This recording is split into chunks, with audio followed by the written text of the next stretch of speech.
আসসালামু আলাইকুম রহমতুল্লাহি ওবরকাতুহু। সম্মানিত দর্শক, আওয়ামী লীগ সরকার আমলের সবচেয়ে আলোচিত, অনেকের ক্ষেত্রে সমালোচিত আইসিটি মন্ত্রী জুনায়েদ আহমেদ পলককে নিয়ে বা তার পরিবারকে নিয়ে আজকে কিছু কথা বলব। পলক সংসদে আমার খুব স্নেহভাজন ছিলেন, আমার পেছনে বসতেন এবং যতদিন আমি সংসদে ছিলাম মোটামুটি আমাকে যতটা সম্ভব তিনি রেসপেক্ট করতেন এবং সেই সুবাদে পলকের পরিবারের সঙ্গে আমার ওই এমপিকালীন সময় একটা ভালো পারিবারিক সম্পর্ক ছিল এবং আমি ওদের গ্রামের বাড়িতেও গিয়েছিলাম। একবার বেড়াতে গেলাম আমার স্ত্রীসহ, সন্তানসহ। তো ওই সময়টাতে পলকের সঙ্গে দেখা হয়েছিল এবং যতটা সম্ভব ভালো ব্যবহার করা দরকার সে আমার সঙ্গে সেই সৌজন্যমূলক ব্যবহার করেছিলেন। পরবর্তীতে যখন আমি ২০১৪ সনে সেই আওয়ামী লীগের হয়ে নির্বাচন করলাম না, এরপর থেকে আসলে পলকের সঙ্গে আমার তেমন যোগাযোগ হয়নি। একবার দুইবার দেখা হয়েছে, একবার সে টেলিফোন করেছিল, এই পর্যন্তই। কিন্তু সে মন্ত্রী এবং বড় বড় মন্ত্রণালয়ে সে দায়িত্ব পালন করছে, ডাক, টেলিযোগাযোগ, আইসিটি। তো এই জিনিসগুলো আমার ভালো লাগতো। আর যখন বড় বড় পদ পদবিতে থাকে মানুষের প্রচুর দুর্নাম হয়, বদনাম হয়।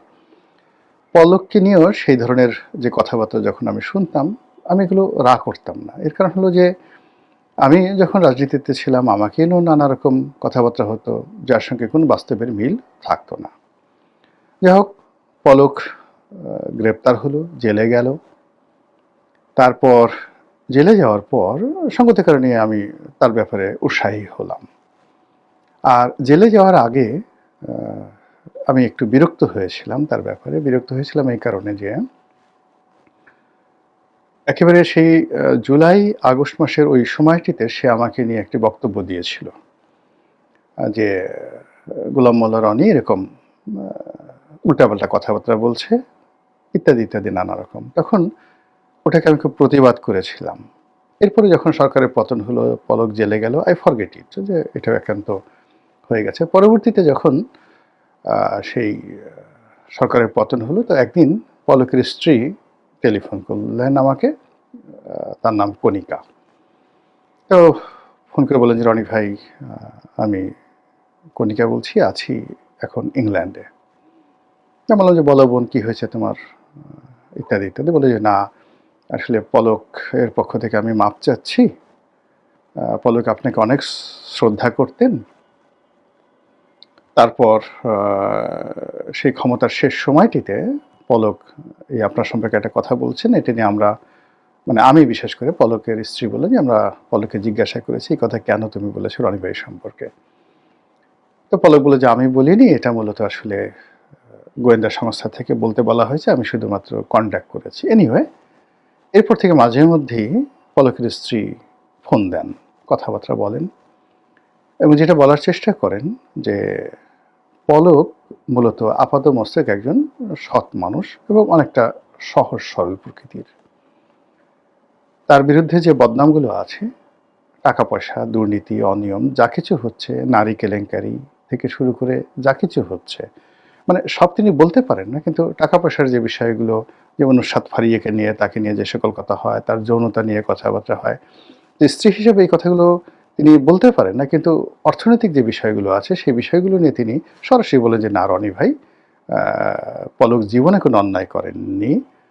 তিনি শুধুমাত্র যে কয়টা টাকা বেতন পেতেন ওটা দিয়ে আমাদের জীবনযাত্রা চলছে। এবং তিনি উদাহরণ হিসেবে বলেন যে, আমি তো এখন ইংল্যান্ডে রাজনৈতিক আশ্রয় নেওয়ার চেষ্টা করছি, একটা কনসেন্ট্রেশন ক্যাম্পে আছি এবং এখানে ও একদিন একটা ভিডিও পাঠালো যে খুব কষ্ট করে আমরা খেতে পারি না, এখানে বাইরে থেকে কিছু কিনতে পারি না, যেতে পারি না, একেবারে মানবেতর জীবনযাপন, এর চেয়ে তার হয় না এবং দেশে তার আত্মীয় স্বজন বলতে গেলে না খেয়ে আছে। এই কথাগুলো তিনি বলেন। তা আমি শুনি, সবসময় শুনি। এর কারণ হলো তার এই আবেগ, সে যাই বলুন না কেন। আর আমি তো আসলে পলক সম্পর্কে কিছুই জানি না। মানে সে দুর্নীতি করেছে কি করেনি, সেটা তো আমি হাতে কলমে, আমার কাছে কোনো তথ্য নেই, উপাত্ত নেই। তার বিরুদ্ধে রাষ্ট্র ব্যবস্থা নিয়েছে, তার বিরুদ্ধে মামলা চলছে, আরও মামলা হবে, ইত্যাদি ইত্যাদি নানা বিষয়গুলো, এগুলো রাষ্ট্রের কাছে তথ্য আছে, কিন্তু আমি তো এই বিষয়গুলো জানি না। ফলে যখন রাষ্ট্রের এই ঘটনাগুলো হয় আর পলকের স্ত্রীর যখন কান্না বিজড়িত কথা আমি শুনি, এটা আমাকে রীতিমতো অনেক সময় মনে হয় যে আসলে কি দেশটা এইরকম? আবার অন্যদিকে যে বিষয়গুলো আমি পলককে দেখেছি, পলকের সঙ্গে আমার ব্যক্তিগত একটা বিষয় না বললেই না, সবাই মনে করবে যে আপনি এত বোকা কেন? পলকের স্ত্রী বলল আর আপনি সেটা বিশ্বাস করলেন। তো এক্ষেত্রে আসলে আমি কণিকাকে বিভিন্ন সময় বলার চেষ্টা করছি যে, "দেখো বোন, যেটা আ মানে প্রচার হয়ে যায়, সেটা সত্য মিথ্যা ডাজ নট ম্যাটার। ওটাকে কেউ অস্বীকার করতে পারে না।" আমি বললাম যে, "ধরো ওই যে বাসন্তীর জল জাল পড়া ছবি কিংবা শেখ কামালের ব্যাংক ডাকাতি। আমরা তো বিএনপির যারা লোকজন না বললেও সাধারণ মানুষ এটা বিশ্বাস করে। বা ওই যে শেখ কামাল আ মেজর ডালিমের স্ত্রীকে অপহরণ করেছেন। তো এটা মেজর ডালিম স্বয়ং বলেছেন যে, "না, এ ধরনের কোনো ঘটনা ঘটেনি।" তারপরে কিন্তু মানুষ পছন্দ করে না। মানুষ ওটা শুনতেই পছন্দ করে। এটা হলো মানুষের একটা ক্যারেক্টারিস্টিক্স। তো বেটার হলো যে পলক খুব অপকর্ম করেনি, কোনো আ যাকে বলা হয় দুর্নীতি করেনি, কোনো টাকা-পয়সা নাই। একেবারে দেবতার মতো সৎ ছিলেন এবং সে নিজেকে একটা তরুণদের আইডল হিসেবে, আইকন হিসেবে প্রতিষ্ঠিত করার জন্য সে সবসময় চেষ্টা করে গেছে। এই কথাগুলো তুমি কাউকে এভাবে বলার দরকার নেই, বিকজ নোবডি উইল বিলিভ। এই কথাগুলো তাকে আমি এভাবে বলতাম। যাই হোক, এভাবে মাঝে মধ্যে সে আমার YouTube দেখে, রেগুলার দেখে, টেলিফোন করে, সবকিছু করে।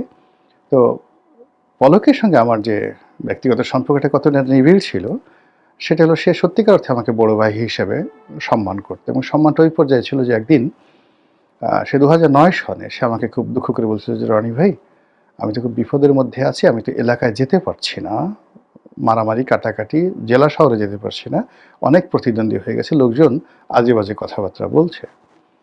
তখন আমি তারে বললাম যে, "পলক, তুমি এক কাজ করো তো, তোমার এই যে তুমি যে নমিনেশনটা পেলা কিভাবে? আমাকে বলো।" তো বলল। সেকেন্ড হলো যে, এমপি ইলেকশন করার আগে তোমার কি কোনো গাড়ি ছিল?" তো বলল যে, "না।" তার মানে যে এমপি ইলেকশন করার পরে এই অল্প কয়েকদিনের মধ্যে তুমি ২ টো গাড়ি কিনেছো। একটা প্রাইভেট কার, একটা জিপ। আর ২ টো বন্দুক কিনেছো। একটা পিস্তল এবং একটা বন্দুক। তো এই জিনিসগুলো হলো কি, টাকা তুমি যেখান থেকে পেয়েছো বা হাওলাত করেছো বা লোন নিয়েছো, যা কিছু করেছো, এটা মানুষের চোখে ভীষণ রকম যাকে বলা হয় বদনজির তৈরি করে।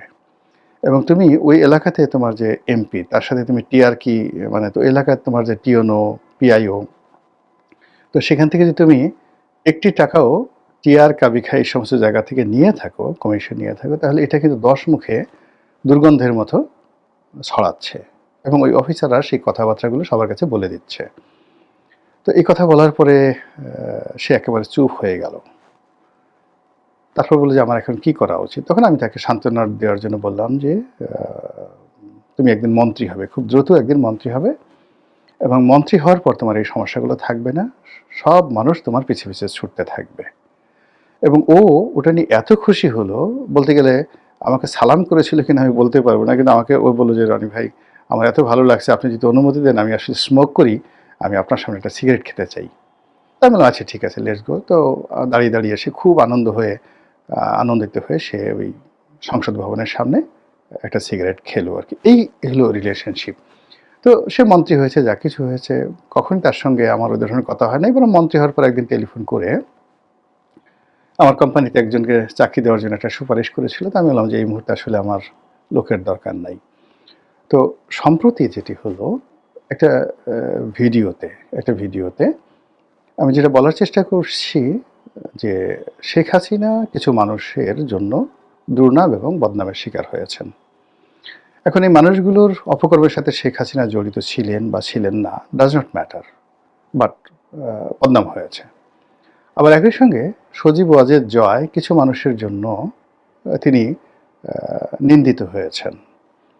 তো সেখানে যাকে বলা হয় পলক আছে, শাহরিয়ার আছে, তারপর যাকে বলা হয় মোহাম্মদ আরাফাত আছে, এরকম আশরাফুল আলম খোকন আছে। মনে করা হতো এদের সঙ্গে জয়ের একটা খুব ভালো সম্পর্ক। এখন এই মানুষগুলো যে কাজগুলোই করেছে, সেই কাজগুলো তাদের ব্যক্তিগত হতে পারে বা মিথ্যা হতে পারে, হোয়াটএভার মেবি, কিন্তু জয়ের একটা বিরাট বদনাম হয়েছে। একইভাবে হাসান মাহমুদ থেকে শুরু করে আরও যারা আছেন, তাদের কারণে শেখ হাসিনার অনেক, অনেক বদনাম হয়েছে। তো এটা দেখার পরে সে ফোন করেছে আবার যে, রনি ভাই, আপনি ওই সকল দুর্নীতিবাজ হাসান মাহমুদ এদের সাথে পলকের নামটা কেন উচ্চারণ করলেন? পলক তো একেবারে সৎ। আপনারা বলেন পলক অনেক টাকা উপার্জন করছে, তা আমি তো না খেয়ে আছি এখানে। আমার এই টাকাগুলো, পলকের টাকাগুলো আমাকে দিয়ে যান। তা আমি বললাম যে, বোন, আমি তো আসলে ওইভাবে বলিনি। আমি অ্যাজ এ হোল মানে বলতে গিয়েছি, তারপরে এই জিনিসটা হয়েছে। বাট সে খুব অ্যাডামেন্ট, ভীষণ রকম অ্যাডামেন্ট যে এত মানুষ এত দুর্নীতি করলো, তাদের কথা আপনি বলেন না। সে কয়েকজন চিহ্নিত বলল যে সবচেয়ে দুর্নীতির মধ্যে বেশি দুর্নীতি যে করেছে, একজনের নাম বলল, মন্ত্রী। তা আমি বললাম যে, তার নাম তো আমি বহুবার বলেছি, লিখেছি, সব কিছু করেছি। কিন্তু আমি আসলে পলকের নামটা ওইভাবে দুর্নীতিবাজ হিসেবে বলতে চাইনি। কিন্তু ব্যাপার হলো যে জয়ের সাথে পলকের সম্পর্ক ছিল এবং পলকের কারণে জয়ের বা জয়ের কারণে পলকের একটা বদনাম হয়েছে এবং তাদের দুজনকে একসাথে মামলার আসামি করে সেই মামলা চলমান আছে। তো এই কথাটাই বলার চেষ্টা করেছি। তো যাই হোক, এনিওয়ে সে মনে খুব কষ্ট পেয়েছে। তো আমার বক্তব্যটা হলো যে আসলে কি বলবো, এখন পলক কতটা সৎ এবং পলকের স্ত্রীর বর্ণনা অনুযায়ী তার এখন যাকে বলে সংসার চালানোর অবস্থা নেই। লন্ডনে এই খারাপ অবস্থার মধ্যে সে, সরকার তাকে যে ৩ বেলা খাবার দিচ্ছে, এটা দিয়েই সে চলছে। এর বাইরে যে একটা KFC বার্গার খাওয়ার মতো অবস্থা তার নেই। এই জিনিসগুলো আপনি বা আমি এটা কতটা বিশ্বাস করব না না করব সেটা আমাদের ব্যক্তিগত রুচি অভিরুচির বিষয়। কিন্তু সমাজে যে জিনিসগুলো প্রতিষ্ঠিত হয়ে যায় তার বিরুদ্ধে রুখে দাঁড়ানো, বলা সত্যিকার অর্থে একটি কঠিন বিষয়। মহান আল্লাহ আমাদের সবাইকে হেদায়েত দান করুন এবং হেফাজত করুন। আসসালামু আলাইকুম ওয়া রাহমাতুল্লাহি ওয়া বারাকাতুহু।